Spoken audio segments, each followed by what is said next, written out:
Revision में आज हम रिवाइज करेंगे चैप्टर नंबर 4 आय और रोजगार के निर्धारण चैप्टर की। इस चैप्टर के जो इम्पोर्टेंट क्वेश्चंस है उसको हम इंक्लूड करेंगे और उसके बारे में चर्चा करेंगे। ठीक है, बने रहेगा वीडियो को के साथ लास्ट तक। और हाँ, शेयर जरूर कीजिएगा, सब्सक्राइब नहीं किया है तो ज़रूर सब्सक्राइब कर लीजिएगा। ठीक है, आय और रोजगार के निर्धारण, ये वाला कॉन्सेप्ट बेसिकली आधुनिक समय में प्रोफेसर J.M. कीन्स, ठीक है ना, J.M. कीन्स की जो फेमस बुक थी जिसका नाम था जनरल थ्योरी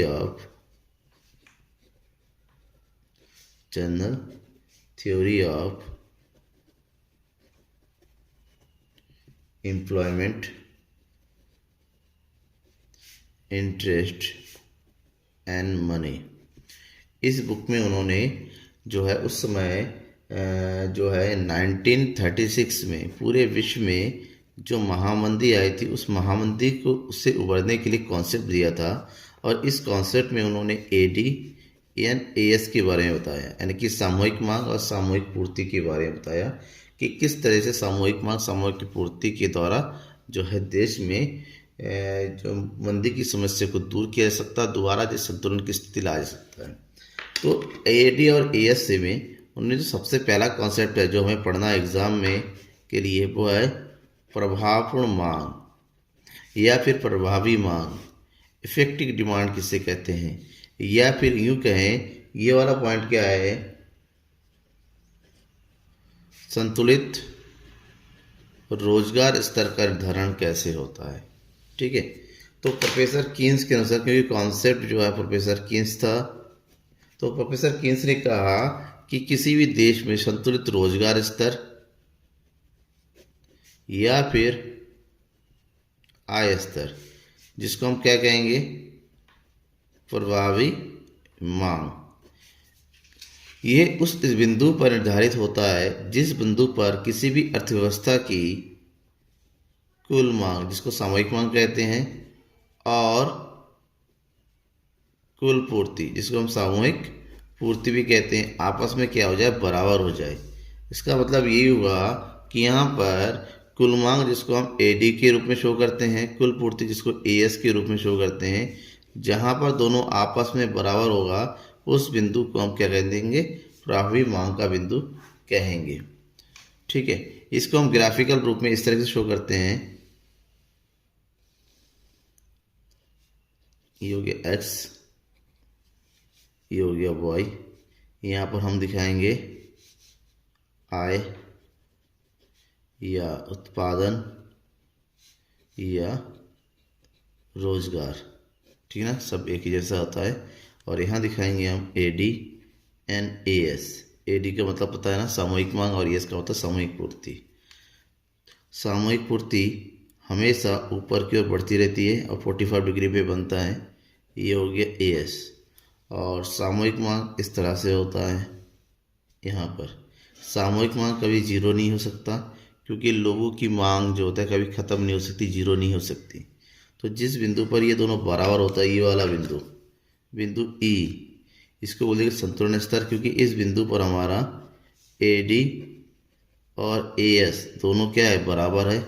और ये जो है यहाँ पर जो निर्धारित हो गया है Y, इसको बोलते हैं जो है पूर्ण रोजगार स्तर, यानी कि प्रभावी मांग का बिंदु। ठीक है, यानी कि जिस बिंदु पर किसी भी रोजगार की मांग और रोजगार की पूर्ति बराबर होती, उस बिंदु को हम पूर्ण रोजगार स्तर के नाम से जानते हैं। ठीक है, अब इसके निर्धारण में सबसे इम्पोर्टेंट क्या था, मैंने अभी बताया कि प्रभावी मांग को उस बिंदु पर होता है जब उसकी कुल मांग और कुल पूर्ति आपस में बराबर हो। तो मतलब ये है कि हमें कुल मांग और कुल पूर्ति के कॉन्सेप्ट को भी पढ़ना पड़ेगा। कुल मांग, इसको हम सामूहिक भी बोलते हैं या फिर समग्र भी बोला जाता है। ठीक है ना, समग्र मांग, कुल मांग, सामूहिक मांग, समग्र मांग एक ही चीज़ है। और इंग्लिश में बोलते हैं एग्रीगेट डिमांड। एग्रीगेट डिमांड क्या होता है ये? किसी भी देश में, किसी भी देश के सभी नागरिकों की मांगों का योग होता है ये। एक देश में जितने भी लोग निवास करते हैं, सभी लोग कुल मिला के जितनी मांग करते हैं उसे सामूहिक मांग करते हैं। और यहाँ पर मांग किस चीज़ का होता है? यहाँ पर मांग होता है वस्तुओं और सेवाओं का, अंतिम वस्तु और सेवाओं का। ठीक है, तो इसको हम क्या बोलते हैं? सामूहिक मांग कहते हैं। या आप यूँ कहें, सामूहिक मांग वो कुल व्यय है। सामूहिक मांग वह कुल व्यय है, ठीक है ना, जो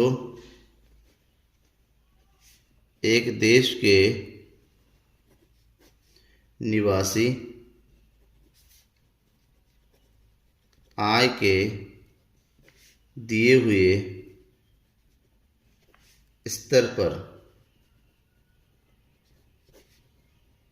वस्तुओं तथा सेवाओं को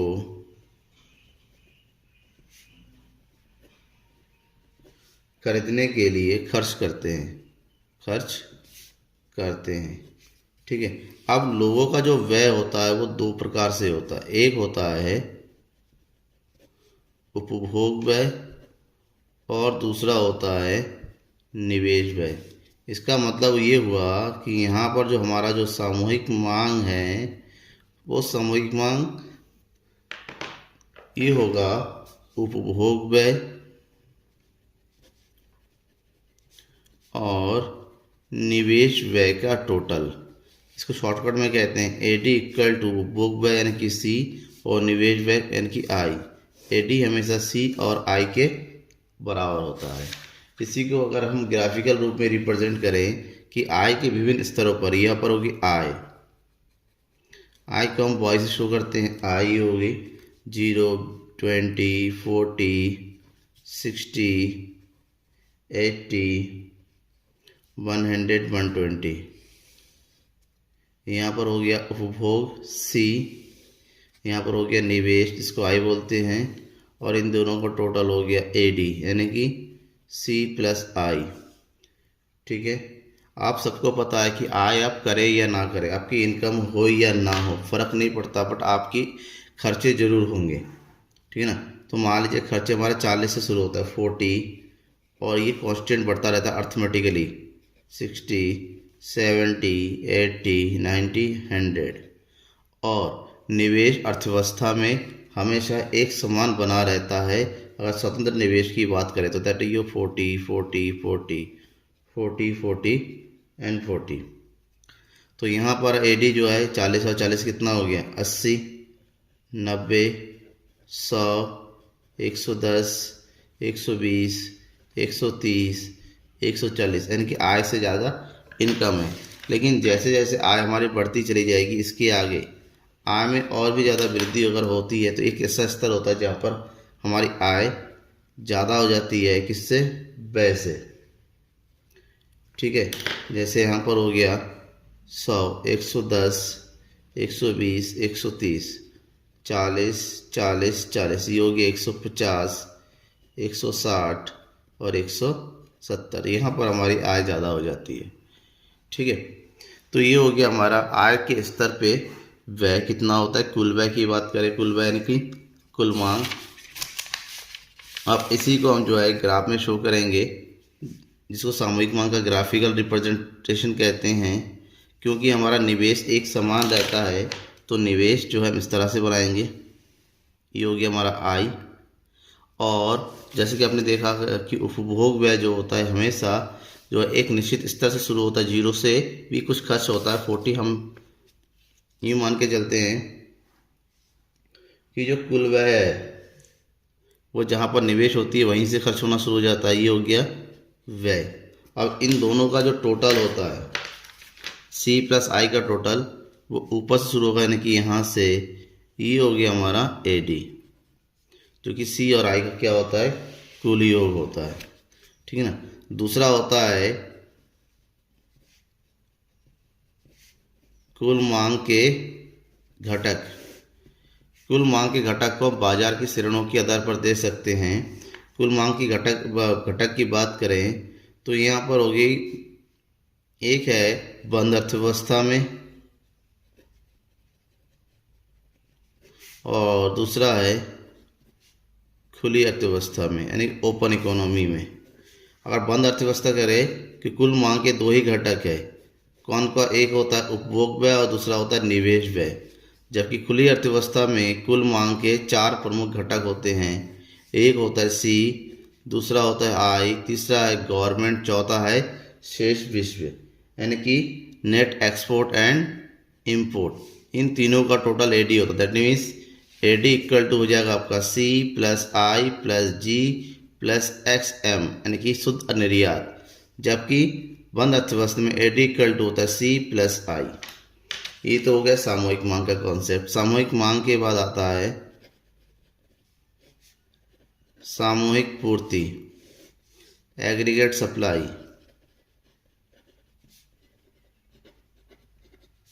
शॉर्टकट में बोलते हैं एएस। सामूहिक पूर्ति है क्या? सामूहिक मतलब पूर्ति का मतलब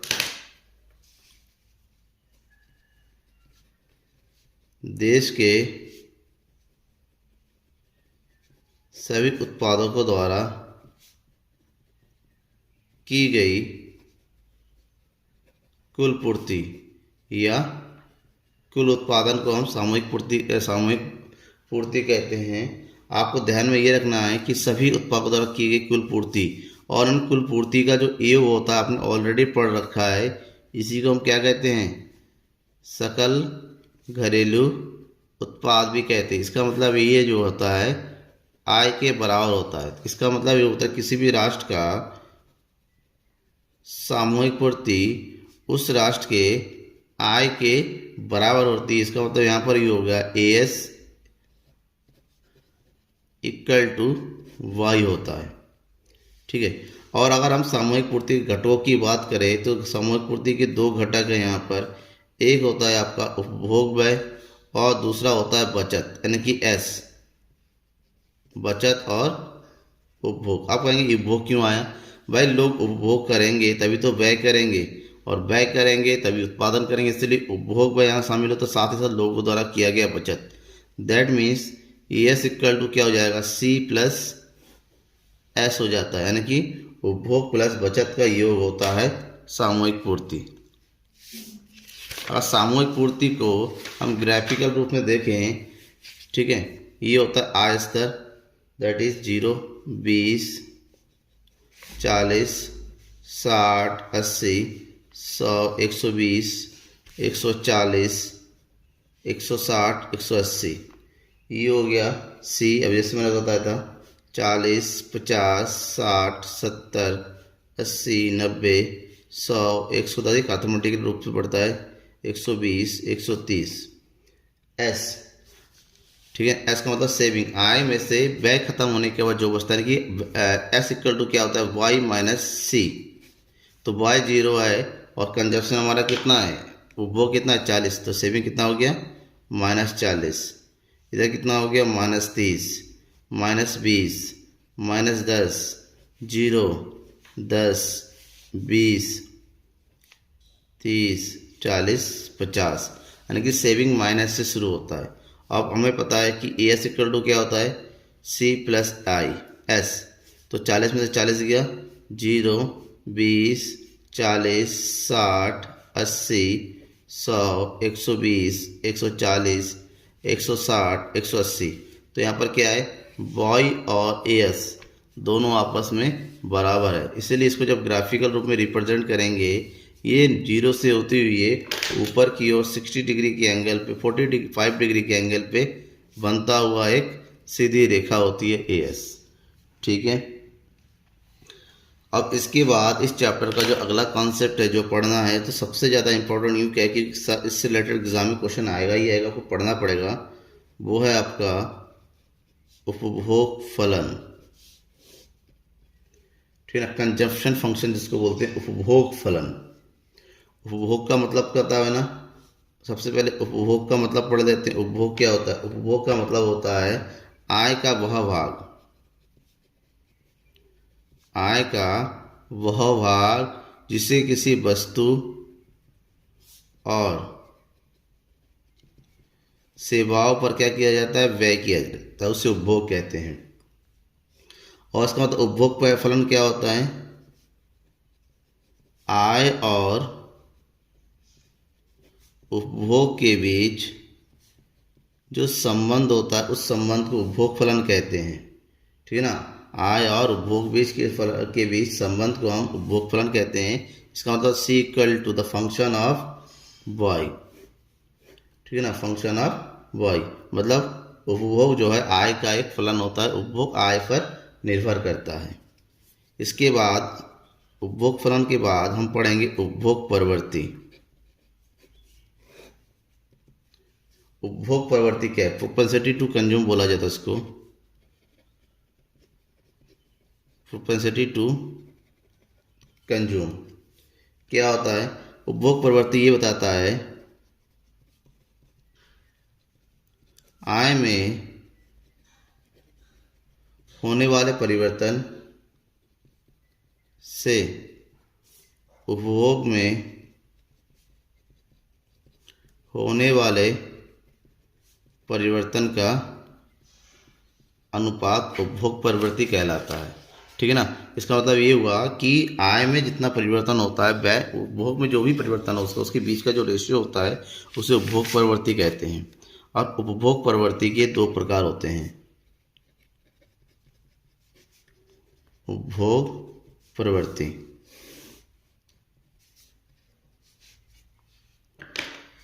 पहला है औसत उपभोग प्रवृत्ति और दूसरा है सीमांत उपभोग प्रवृत्ति। औसत उपभोग प्रवृत्ति को इंग्लिश में बोलते हैं एवरेज प्रोपेंसिटी टू कंज्यूम, जिसको शॉर्टकट में बोलते हैं APS। जब किसको बोलते हैं marginal propensity to consume APC और MPC। ठीक है, अब इन दोनों के बारे में जान लेते हैं कि इन दोनों के बारे में पूछा जाता है अक्सर कि औसत उपभोग प्रवृत्ति क्या है। औसत उपभोग प्रवृत्ति का मतलब होता है आय और उपभोग के बीच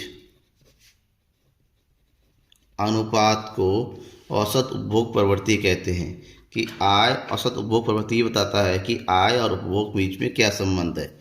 इसका मतलब ये हुआ, ये बताता है APC equal to C upon Y, आय और व्यय के बीच के संबंध को। इसका मतलब होता है किसी राष्ट्र की जो वाई है, इनकम है, वो अगर 100 करोड़ है और उसका कंजप्शन जो है 80 करोड़ रुपीज़ है, तो ऐसे में आपकी APC कितनी हुई, APC इक्वल टू हो जाएगी आपकी 80 अपॉन 100 बराबर ही हो जाएगा 0.8।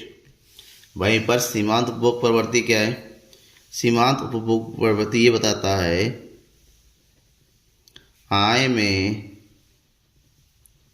होने वाले परिवर्तन तथा उसी के कारण उपभोग में होने वाले परिवर्तन का अनुपात। ठीक है ना, कि आय में कितना परिवर्तन हुआ उससे उपभोग में कितना परिवर्तन हुआ ये बताता है। इसका मतलब फार्मूला होता है MPC इक्वल टू होता है delta C upon delta Y. Delta का मतलब तो पता ही होगा, ठीक है ना, कि परिवर्तन होता है MPC। अगर किसी राष्ट्र की इनकम जो है 100 करोड़ से बढ़ के 200 करोड़ हो जाए और उसकी आय 80 करोड़ से बढ़कर अगर 150 करोड़ हो जाए, तो आपको बताना है कि MPC कितना हुआ। तो यहाँ पर डेल्टा C कितना हो गया 70 और डेल्टा Y कितना हो गया 100। ऐसे में MPC इक्वल टू होता है 70 अपॉन 100 यानी कि 0.7। ये हो गया MPC। ठीक है, ये उपभोग प्रवृत्ति हो गया। उपभोग प्रवृत्ति के बाद दूसरा आता है बचत प्रवृत्ति।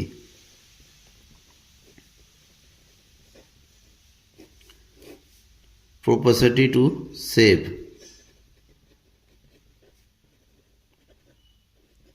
बचत प्रवृत्ति में पहले बचत को जान लो। बचत क्या है? बचत क्या है? आय का वह भाग जो व्यय के बाद बचता है। इसका मतलब ये हुआ कि आय में परिवर्तन से बचत में परिवर्तन का अनुपात ही बचत प्रवृत्ति होता है। जिस प्रकार से उपभोग प्रवृत्ति दो प्रकार का होता है, उसी प्रकार से बचत प्रवृत्ति भी दो प्रकार का होगा। बचत प्रवृत्ति के प्रकार, पहला है औसत बचत प्रवृत्ति, दैट इज APS। दूसरा होता है सीमांत बचत प्रवृत्ति यानी कि MPS। औसत प्रवृत्ति केवल ये बताता है क्या?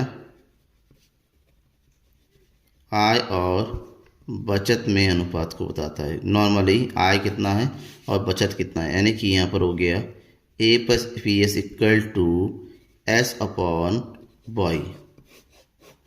ठीक है, अगर मान लीजिए आपकी इनकम 100 करोड़ है और बचत है 20 करोड़, तो APS क्या है? APS इक्वल टू हो जाएगा 20 अपॉन 100 यानी कि 0.2। वहीं पर सीमांत बचत प्रवृत्ति ये बताता है कि आय में परिवर्तन के कारण आपके बचत में कितना परिवर्तन हुआ, यानी कि डेल्टा एस के बीच का, यानी कि ये हो गया MPS equal to delta S upon delta Y. ठीक है ना, ये हो गया आपका सीमांत बचत प्रवृत्ति। अब क्वेश्चन अक्सर आता है कि APS और APC में क्या अंतर है, क्या संबंध है? क्या संबंध है? आपको पता है कि y इक्वल टू होता है C+S, इन दोनों का टोटल होता है। इसका मतलब होता है ये हुआ कि y इक्वल टू तुम्हारा क्या हो जाएगा? C। इसका मतलब ये हुआ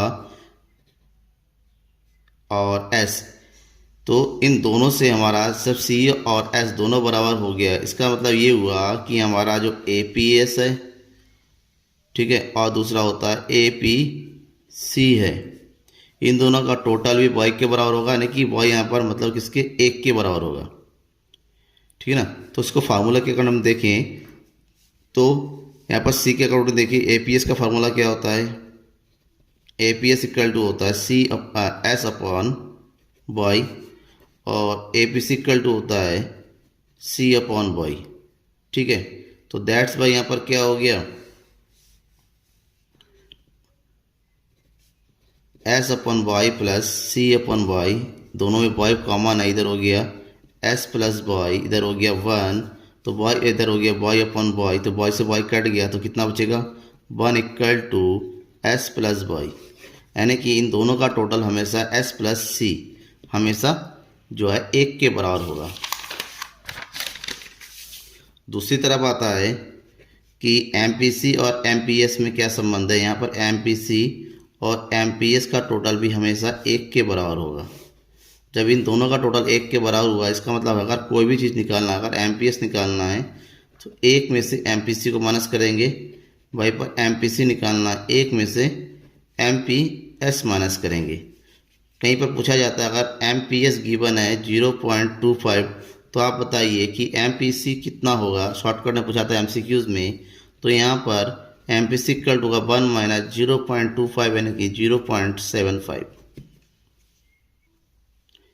उसके बाद हम पढ़ते हैं गुणक के बारे में।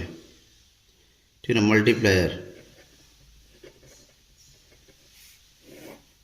क्या होता है? गुणक, जिसको हम कहते हैं निवेश गुणक भी कहते हैं, निवेश गुणक। निवेश गुणक क्या होता है? इसमें ये कहा जाए, इसका मतलब ये है कि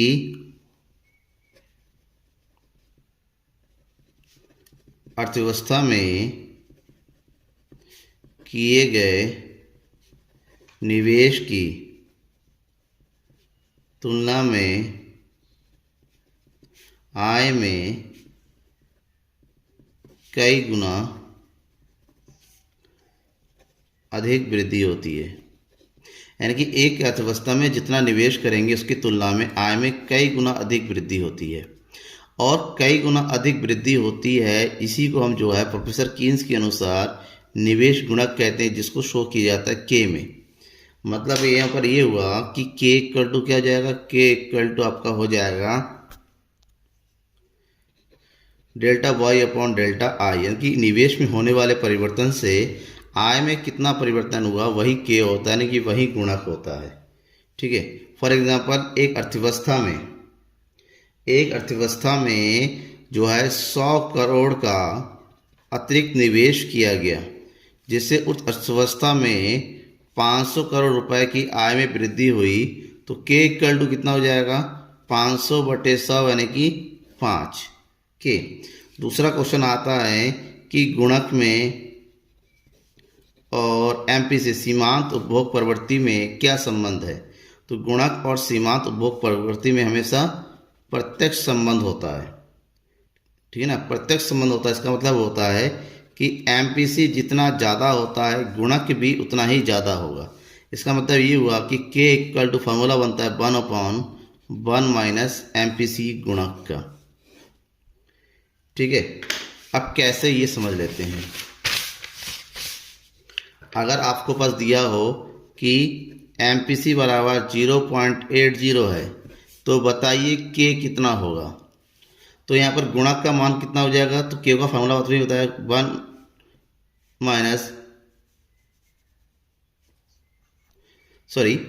के इक्वल टू 1/1 माइनस एमपीसी।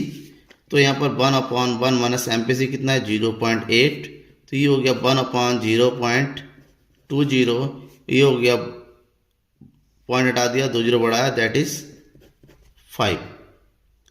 ठीक है। अब यहाँ पर 1/1 माइनस एमपीसी लग गया, तो ये 1 माइनस एमपीसी एक्चुअली में होता क्या है एमपीएस। ठीक है ना। इसका मतलब ये हुआ कि एमपीएस में और के में कैसा संबंध होता है, विपरीत संबंध होता है। एमपीएस जितना कम होगा गुणक उतना ही ज़्यादा होता है। ठीक है ना। इन दोनों में विपरीत संबंध होता है, जबकि एमपीसी में यानी कि सीमांत उपभोग प्रवृत्ति में और गुणक में समान संबंध होता है। ठीक है। इसके बाद एक इम्पॉर्टेंट क्वेश्चन जो आपसे पूछा जाता है वो है पूर्ण रोजगार की अवधारणा। पूर्ण रोजगार किसे कहते हैं। वास्तव में पूर्ण रोजगार अर्थव्यवस्था की एक ऐसी स्थिति है, पूर्ण रोजगार किसी अर्थव्यवस्था की एक ऐसी स्थिति में है जिस स्थिति में योग्य और कुशल लोग जो कि अर्थव्यवस्था के दिए गए निश्चित मजदूरी दर पर कार्य करने के लिए तैयार हो। ठीक है ना। और उनको कार्य क्या हो जाए प्राप्त हो, उस स्थिति को जो है हम पूर्ण रोजगार की स्थिति, यानी कि यहाँ पर इस स्थिति में रोजगार की मांग और रोजगार की पूर्ति दोनों आपस में क्या हो जाते हैं, बराबर हो जाते हैं। इसका मतलब यहाँ पर ये हो गया AD इक्वल टू AS। उस स्थिति को हम पूर्ण रोजगार की स्थिति कहेंगे। लेकिन ध्यान में रखना, पूर्ण रोजगार का मतलब कभी भी जीरो यानी कि शून्य बेरोजगारी नहीं होती। क्यों, इस स्थिति में बेरोजगारी होती है हमेशा। और इस स्थिति में जो बेरोजगारी होती है वो होती है ऐच्छिक बेरोजगारी, क्योंकि कुछ नमूने ऐसे भी होते हैं जो दिए गए मजदूर स्तर पर काम करने के लिए तैयार नहीं होता, उनको बहाना चला इतने मजदूर पे हम काम नहीं करेंगे। ऐसे लोगों को हम बेरोजगार नहीं कह सकते, क्योंकि जानबूझ के वो बेरोजगार हो रहे हैं। ठीक है। तो ये तो रहे इस चैप्टर की जो इम्पोर्टेंट टॉपिक थे, मैंने बता रहा। इसके अलावा कुछ टॉपिक मेरे ख्याल से जो छूटे हुए होंगे उसको मैं डिस्क्रिप्शन में लिंक दिया हुआ है, आय निर्धारण वाला चैप्टर है, उस चैप्टर में जाइए। जो भी टॉपिक आपका छूटा हुआ है वहाँ से आप देख सकते हैं। Thank you everyone.